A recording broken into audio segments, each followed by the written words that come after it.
नमस्कार। आकाशवाणी के समाचार सेवा प्रभाग की प्रस्तुति न्यू इंडिया समाचार में हार्दिक स्वागत अभिनंदन है दोस्तों आपका। मैं मुनीश शर्मा हूं और मैं हूं विनीता ठाकुर। दोस्तों आज हम आपके लिए ले आए हैं 1 से 15 अक्टूबर का अंक। आजाद भारत का सबसे बड़ा आर्थिक सुधार जीएसटी दोस्तों एक ऐसा महत्वपूर्ण कर सुधार है जिसने ईज ऑफ लिविंग और ईज ऑफ डूइंग बिजनेस को बढ़ावा देने के साथ साथ एक राष्ट्र एक कर की परिकल्पना को साकार किया। लेकिन किसी भी सुधार में निरंतरता हो तो वो सदैव प्रवाहमान बना रहता है और यही कारण है अपनी यात्रा के 8 वर्ष पूरे कर 9वें वर्ष में चल रहे जीएसटी ने अगली पीढ़ी के सुधार के जरिए नया आयाम जोड़ दिया है। अब इस लाभ के दायरे को जनता तक अधिक पहुंचाने की पहल हुई है जो नवरात्रि के पहले दिन 22 सितंबर से लागू हुई। जीएसटी 2.0 ही हमारे इस अंक की आवरण कथा भी बनी है। सेवा का पर्याय बन चुके प्रधानमंत्री नरेंद्र मोदी ने सर्वप्रथम 7 अक्टूबर 2001 को गुजरात के मुख्यमंत्री के रूप में शपथ ली थी। तब से अनवरत जारी सेवा समर्पण की उनकी यात्रा इस 7 अक्टूबर को 25वें वर्ष में प्रवेश कर रही है। इस पर एक विशेष रिपोर्ट भी हमारे इस अंक में शामिल है। इसके अलावा व्यक्तित्व की कड़ी में राजमाता विजयाराजे सिंधिया की जयंती पर कृतज्ञ राष्ट्र का नमन, फ्लैगशिप के स्वच्छ भारत मिशन के 11 वर्ष, केंद्रीय मंत्रिमंडल के निर्णय, परमाणु ऊर्जा और प्रधानमंत्री मोदी के जापान एवं चीन के दौरे सहित पखवाड़े भर के कार्यक्रमों को इसमें शामिल किया गया है। साथ ही प्रधानमंत्री नरेंद्र मोदी का राष्ट्रीय स्वयंसेवक संघ के प्रमुख मोहन भागवत और डॉक्टर भूपेन हजारिका पर लिखे गए भावपूर्ण आलेख को भी इसमें स्थान दिया गया है। इसके अलावा पत्रिका के इनसाइड पेज पर मन की बात के 11 वर्ष की यात्रा और बैक कवर पर राष्ट्रपिता महात्मा गांधी की जयंती 2 अक्टूबर अंतर्राष्ट्रीय अहिंसा दिवस पर विशेष सामग्री को समाहित किया है। नागरिक जीवन में संपन्नता आती है खुशहाली से और खुशहाल जीवन के लिए पहला पड़ाव होता है मूलभूत जरूरतों की पूर्ति। लगभग 11 वर्ष पहले देश की 60% आबादी शौचालय की सुविधा से भी वंचित थी और ऐसे में 2014 से देश में एक नई शुरुआत हुई और लाल किले की प्राचीर से स्वच्छता का आह्वान जन आंदोलन बन गया। गांधी जयंती पर 2 अक्टूबर 2014 से शुरू हुई एक साधारण सी दिखने वाली ये पहल आज सिर्फ एक नहीं बल्कि 3 स्तरों के प्रभाव का प्रतीक बन गई है जो केवल स्वच्छता तक सीमित नहीं बल्कि पहले पड़ाव से आगे निकलकर स्वस्थ सशक्त नागरिक जीवन के साथ साथ बन गई है कचरे से कंचन बनाने वाली उद्यमिता, स्टार्टअप और आत्मनिर्भरता की मिसाल। अक्सर ऐसा होता है कि किसी योजना का लाभ उद्देश्य की पूर्ति मात्र से ही पूर्ण हो जाता है और फिर इस योजना की गति मंद पड़ जाती है या बंद हो जाती है।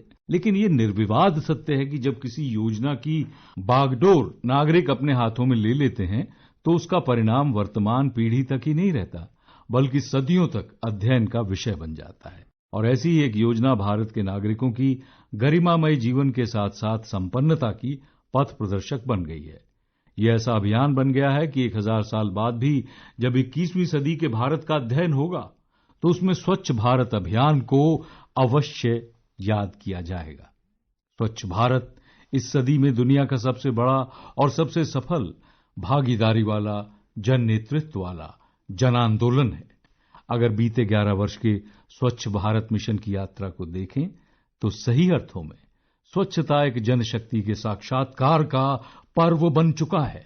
इस यात्रा में स्वच्छ भारत मिशन केवल आदत में बदलाव से लेकर व्यवहारगत परिवर्तन तक ही सीमित नहीं रहा है बल्कि नागरिकों के जीवन को स्वस्थ बनाने और सामाजिक आर्थिक विकास के साथ साथ मानसिकता में परिवर्तन लाकर बिजली उत्पादन, स्टार्टअप, कचरे से कंचन बनाने का मार्ग प्रशस्त करने वाला कदम सिद्ध हुआ है।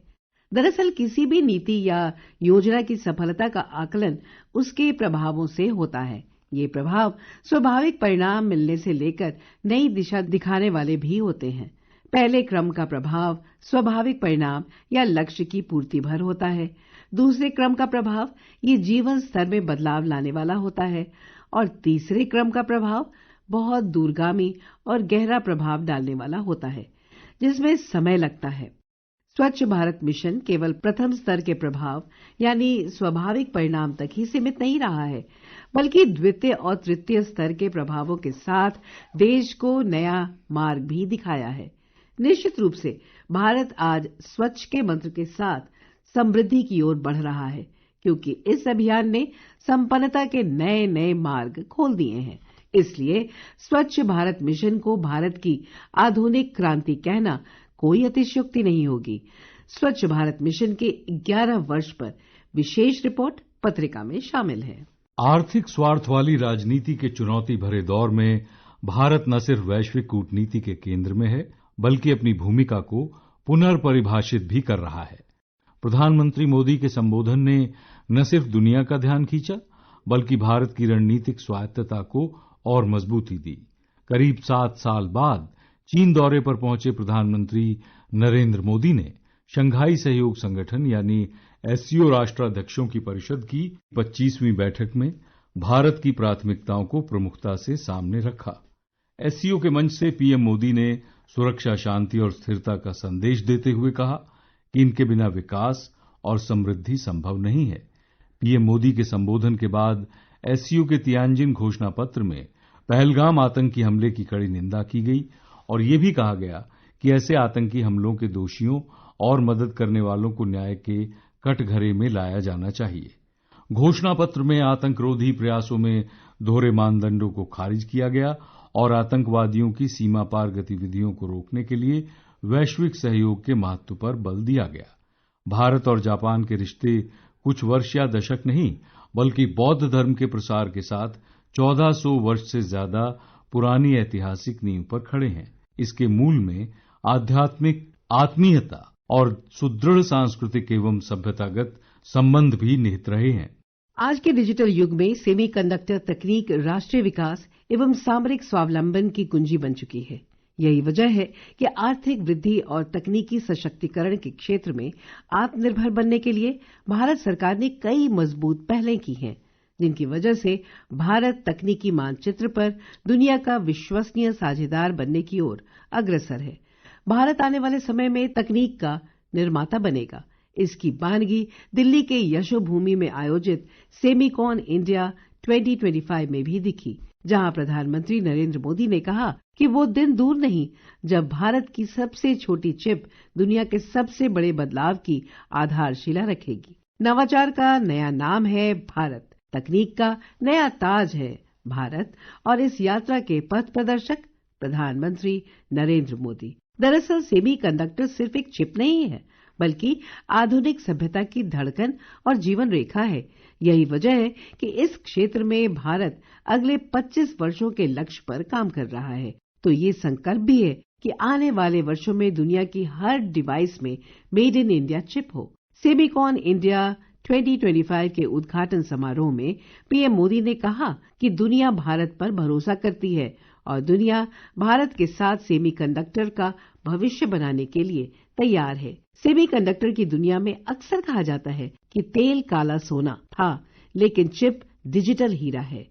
सेमीकॉन इंडिया 2025 की विस्तृत जानकारी पत्रिका पढ़कर ली जा सकती है। असैन्य परमाणु ऊर्जा देश के भावी विकास में महत्वपूर्ण भूमिका सुनिश्चित करेगी।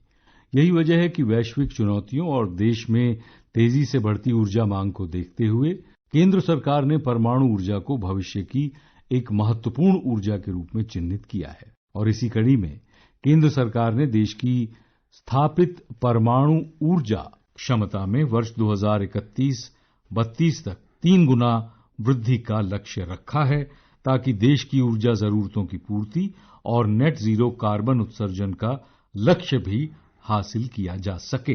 भारत सरकार परमाणु ऊर्जा की जिस क्षमता को विकसित करने के उद्देश्य के साथ आगे बढ़ रही है, उससे न सिर्फ ऊर्जा की बढ़ती मांग पूरी होगी, बल्कि पारंपरिक जीवाश्म ईंधन पर निर्भरता भी घटेगी।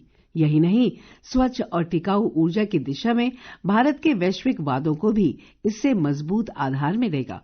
विशेषज्ञों का भी मानना है कि परमाणु ऊर्जा के विस्तार से देश की ऊर्जा सुरक्षा, औद्योगिक विकास और रोजगार सृजन के क्षेत्र में महत्वपूर्ण विकास होगा। भारत सरकार की ओर से किए जा रहे प्रयास से वर्ष 2031 से 32 तक परमाणु ऊर्जा क्षमता जो वर्तमान में 8,880 मेगावाट है, बढ़कर 22,480 मेगावाट तक पहुंचाने की उम्मीद है। केंद्र सरकार ने 2047 तक 100 गीगावाट परमाणु ऊर्जा क्षमता का लक्ष्य हासिल करने के लिए 2025-26 में परमाणु ऊर्जा मिशन की भी शुरुआत की है, जो लघु मॉड्यूलर रिएक्टरों के अनुसंधान और विकास पर केंद्रित है। परमाणु ऊर्जा पर विशेष रिपोर्ट पत्रिका में प्रमुखता से प्रकाशित की गई है। इसलिए प्रधानमंत्री नरेंद्र मोदी कहते हैं, यहाँ राजस्थान में भी क्लीन एनर्जी प्रोजेक्ट और ट्रांसमिशन लाइन की आधारशिला रखी गई है। बांसवाड़ा में राजस्थान एटॉमिक पावर प्रोजेक्ट का शिलान्यास हुआ है। यहां सोलर एनर्जी प्रोजेक्ट का उद्घाटन भी हुआ है।